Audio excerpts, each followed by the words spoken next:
welcome to Cheapskate. I'm Cameron and today we are making this guitar neck rest. Yes, it looks awful, but I'm not going for looks, we're just going for practicality, something that works, that you can make really quickly, really cheaply and really easily. This has 2 screws in it, scrap wood and a little bit of glue and a little bit of foam I had lying around. So it cost me about 50 cents worth of screws, bit of glue. It might have cost $1 tops.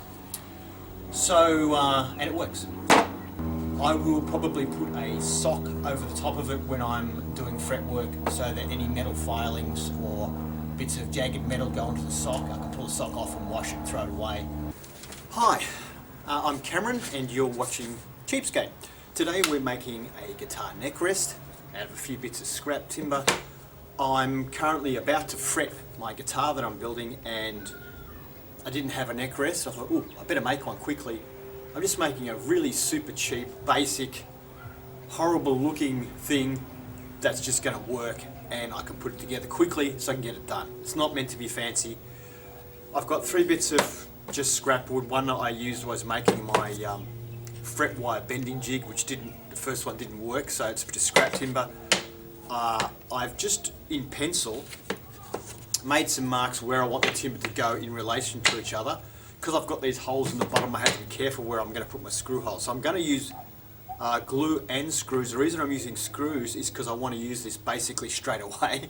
I'm going to screw it down a couple of places and glue it, and then I'm going to route it out and use it reasonably quickly.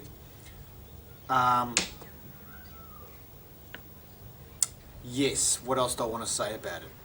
I'm going to drill the holes first, then I'm going to use the glue, and then I'm going to screw it down. I'm not going to put much glue around the middle because I'm going to route this out probably before the glue is even dry. So it's not meant to be perfect, it's not meant to be great, it's just meant to work today so I can do the frets today.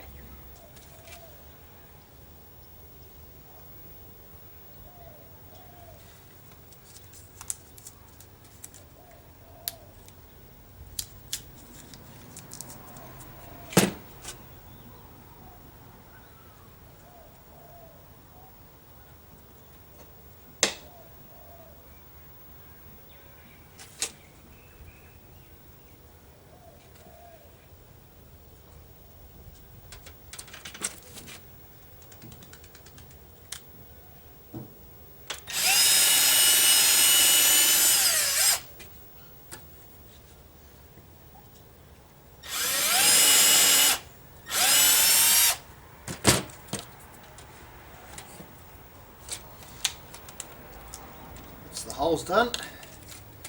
Yeah, I just want to do a countersink. Where did I put my countersinkers? In here.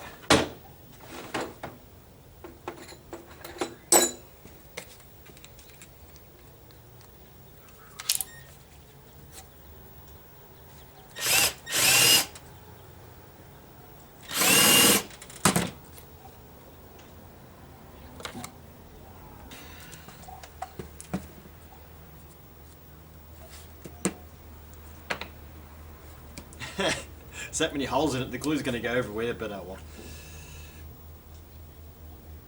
So I just want to glue on the edges, I don't want much glue. Actually, this bit is alright because this bit I won't actually go through into this piece when I route. This piece will be remaining 100% intact.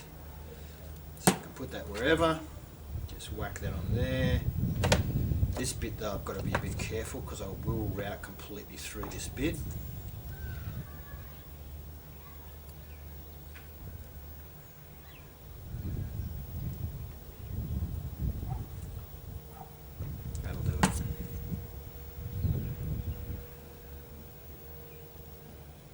So one thing about clamping and all that, if you're just putting screws in like this, the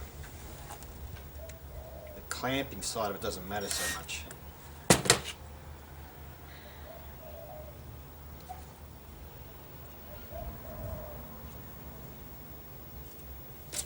Just get it through this bit first. Okay, so So that's through that bit. We'll do the same with this one, so we've got our top bits screwed in.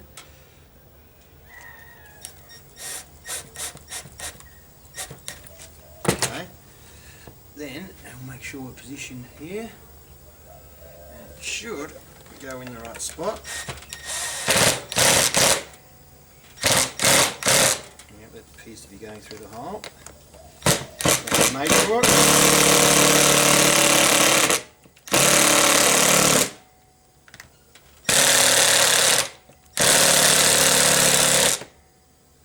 Yep, that's good. Oh, did I have that in front of it the whole time? Sorry. Alright, so glued together. Could use a clamp.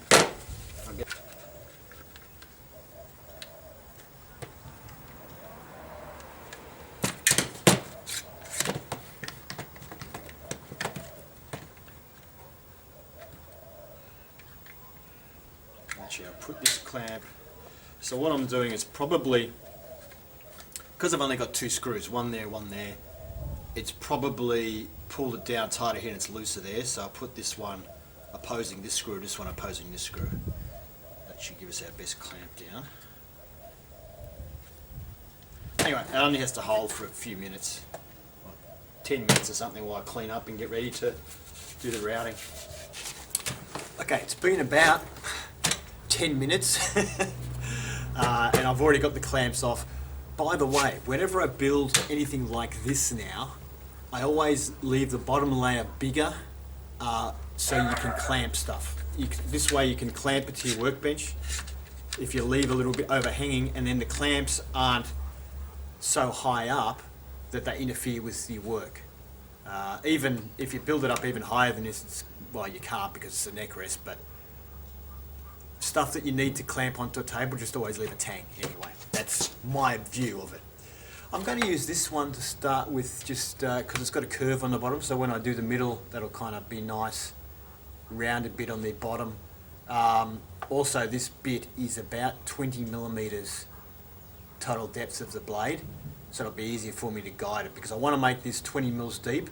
I've checked my neck, and including the fretboard, the neck is about 22 millimeters.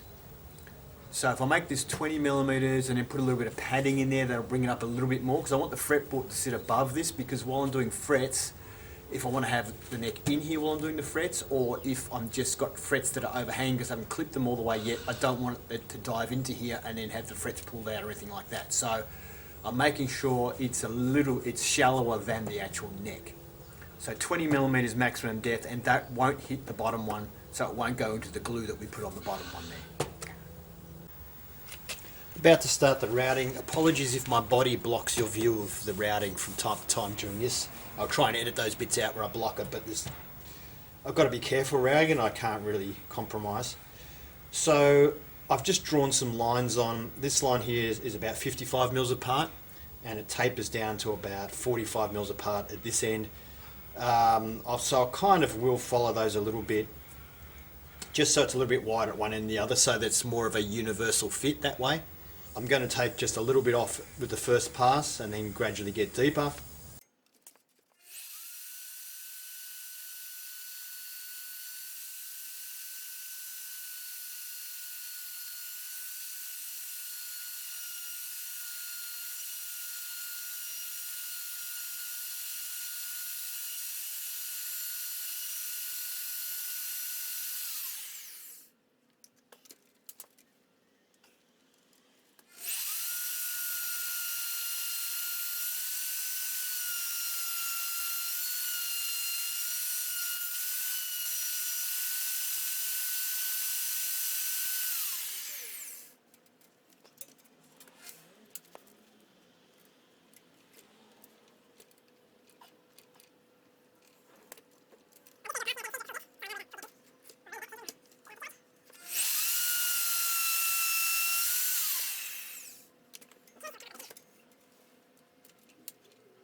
Alright, so there's our rough cut. Can you see it in the video there?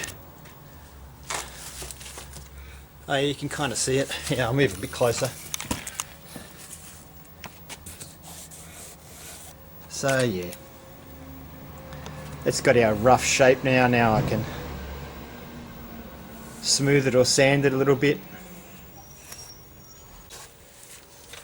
I just gave it a quick test fit with the guitar neck, and it fits all right. I think once I smooth this out, it'll be okay. I'm going just to use a rasp here with the curved edge of the rasp. I'm going to work this a little bit, and then once it gets not too bad, I'll use the round end of this much finer file. Get it down, and then when it's looking pretty good, we'll hit it with some sandpaper. So we'll do that now.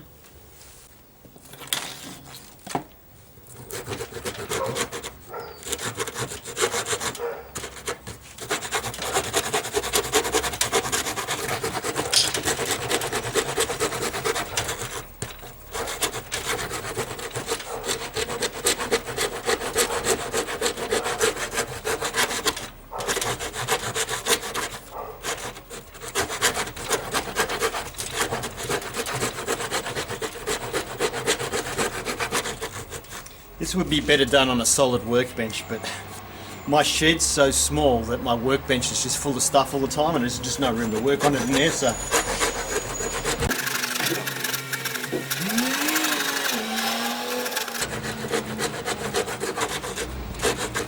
well, that didn't take long. That's actually not bad already. Okay, now I dropped the other file, didn't I? There it is. Flourish, your blow was cutting.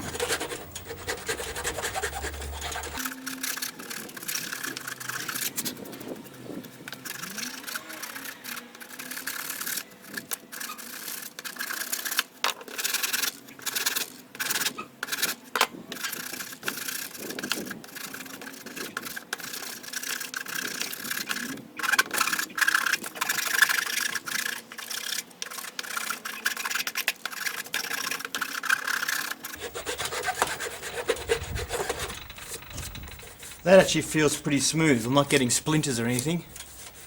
Alright, we'll try and hit it with a bit of sandpaper. I'll just get some sandpaper and come back. This is a bit of 60 grit sandpaper. Just going to wrap it around the file. Actually, I'll do it like this. That should be enough. Just fold that one back.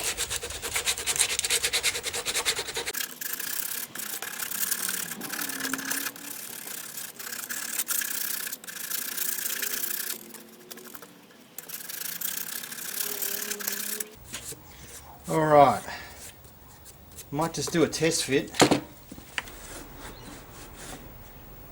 What about up this end of the neck here? I think it's actually just touching here. So it's perfectly supported here, it's exactly the right height. So the body's flat and this is touching. But as I get further up here, it's not so much. So what I think, oh here it's touching. It's just this, I probably carved too much out the back of the neck in that area just there. Once I get some padding on this, I think it'll be okay. I think we're probably in a good spot. This is like a black foam rubber stuff. It's already has adhesive on it, it's sticky. I have a big roll of this stuff, which I think it's used in, I used it for the inside of a wheel hub on a car I was building a long time ago. The car was made of fiberglass, and so stones would hit the underside and make a lot of noise, but you peel this stuff off and put it on there, and it just gives you like a thin rubber protection. So it's basically sort of high density foam rubber, and you just peel it off and it's sticky. So I'm just going to put some on here.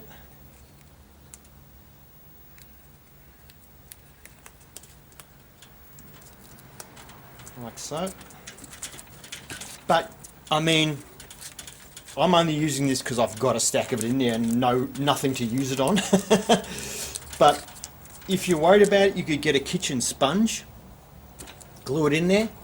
If you're going to use a kitchen sponge, you probably need to take a can of that when you make it, and maybe you might need to make this a little bit wider or something like that. But that's it.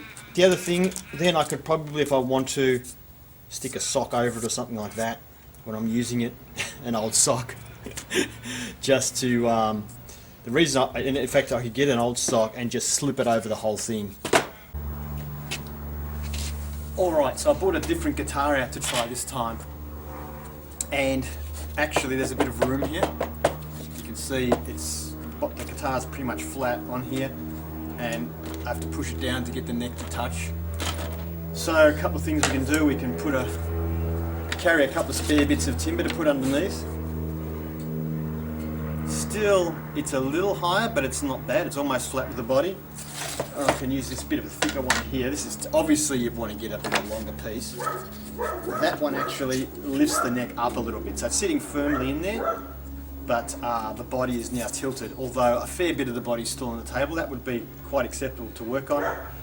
The neck of the fretboard is above, as you see, above the level there, so we can still work on frets. So there you go. So thanks for watching, I hope you enjoyed it. If you did, please give it a thumbs up and feel free to subscribe if you want to see more woodworking and guitar working and that sort of thing. See you next time.